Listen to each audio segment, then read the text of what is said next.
bahwa setiap manusia tidak akan pernah luput yang namanya sikap kesalahan. Al-insanu mahallul khoto', yang artinya manusia memposisikan dirinya sebagai tempatnya salah.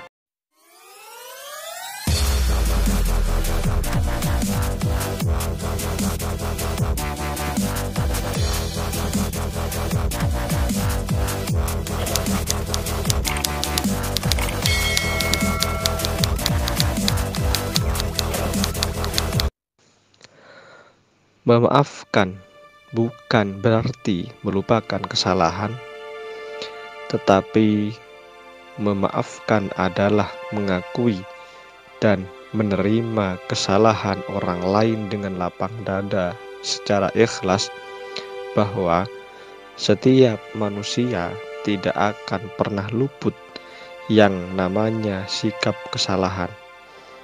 Al-insanu mahallul khoto', yang artinya manusia memposisikan dirinya sebagai tempatnya salah.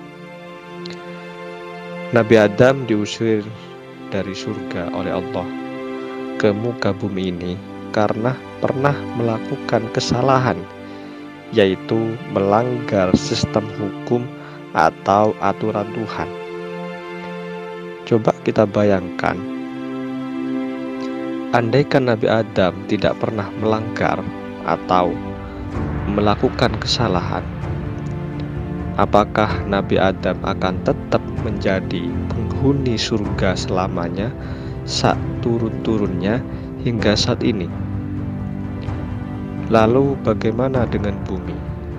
Akankah bumi tetap dihuni oleh jin dan iblis? Atau mungkin ada skenario Tuhan yang intervensi, atau memang ada rencana program Tuhan dalam aplikasi sistem alam, bahwa Nabi Adam sudah distempel atau dicap oleh Allah dari awal sebagai penduduk asli bumi yang diistilahkan sebagai Khalifatullah fil ardh. Kemudian, mengapa Nabi Adam diposisikan sebagai makhluk yang mulia dibandingkan jin dan iblis? Padahal Nabi Adam sendiri pernah membuat kesalahan kepada Tuhannya karena melanggar formalitas hukum yang sudah ditetapkan Tuhan.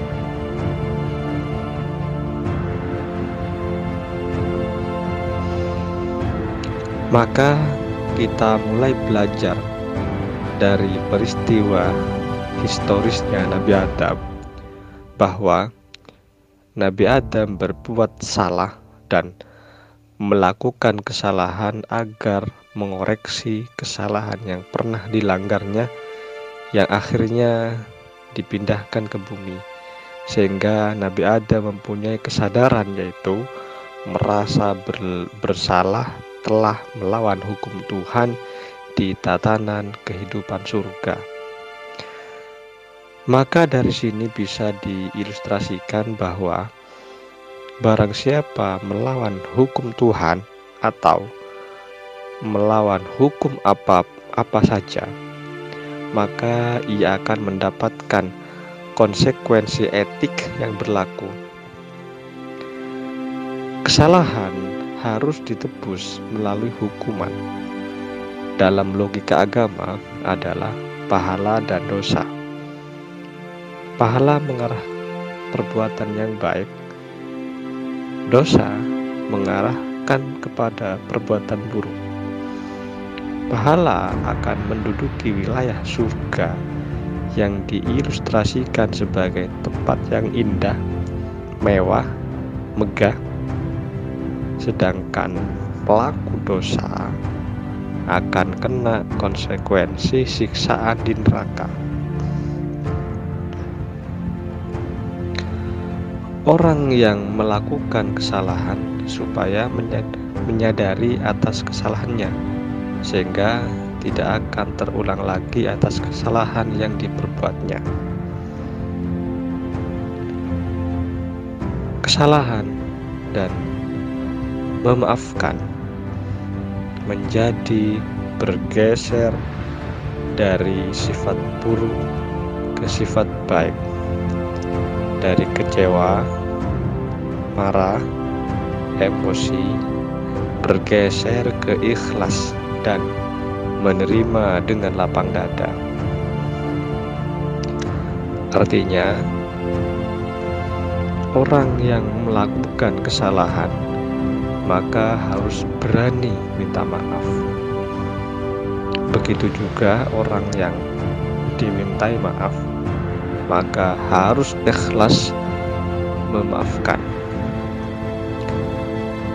Memaafkan merupakan sebuah pengakuan atau ikrar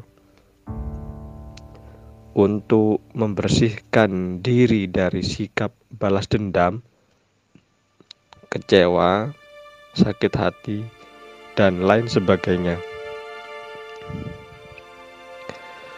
Mengakui kesalahan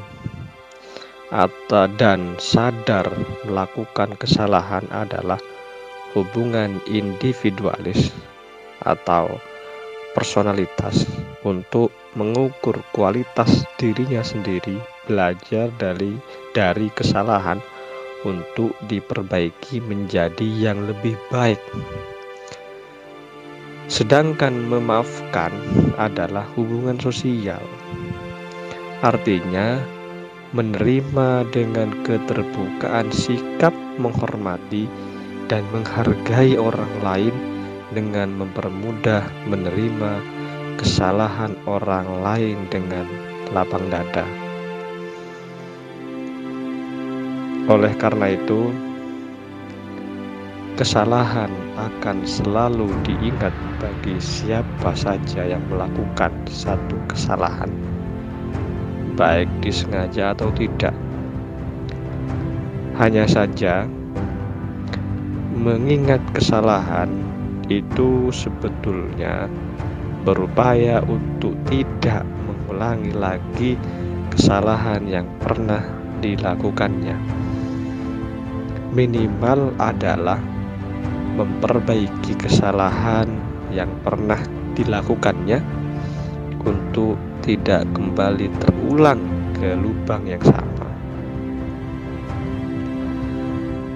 Mengingat kesalahan itu ada kalanya penting untuk dijadikan sebagai bahan evaluasi, dijadikan sebagai muhasabah dirinya sendiri, sehingga terus berhati-hati dalam menyikapi kesalahan dalam hidup ini.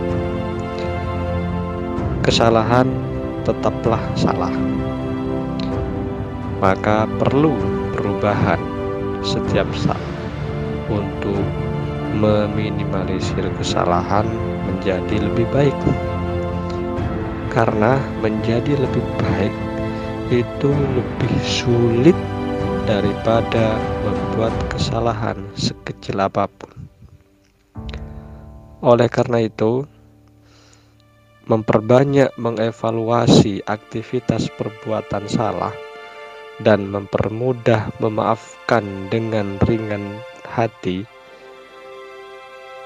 dan ringan sikap, supaya menjadi khalifah bumi yang damai, tentram, nyaman, sejahtera bersama, dan penuh kesucian hati yang terbebaskan dari berat hati seperti dendam, iri, dengki, dan penyakit hati yang lainnya yang menyesakkan hati untuk bersih.